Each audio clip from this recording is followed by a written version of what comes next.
անգլիական հրամանատարությունը մտնում է մեր հինավուրց Շուշի քաղաք արդեն դեկտեմբերին եւ այստեղ ցավալիորեն հունվարին որոշում է կայացում, որ պետք է տեղի գեներալ նահանգապետ նշանակվի Խոսրով Բեկ Սուլթանով, ով հայտնի էր իր հայատյաց դիրքորոշումներով եւ նա մոտ 1 ամիս անց ժամանում է այստեղ, իր հետ նաեւ ժամանակի ընթացքում այստեղ են հայտնվում թուրքական սպաներ, հենց Օսմանյան կայսրությունից գործուղված եւ այս ամենի արդյունքում ընթանում է մի գործընթաց, որ Շուշիում ձևավորում են 7000-անոց կայազոր, որի գործողությունները ուղղված են լինելու բնականաբար առաջին հերթին հայ բնակչության դեմ։ Ջարդարական գործողությունները նաև 19 թվականին են տեղի ունենում Շուշիին հարակից գյուղերում,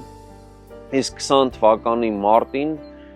տեղի է ունենում Շուշիի մեծ աղետը, ջարդը, մարտի 22-ը դրանց իհարկե կուլմինացիան էր եւ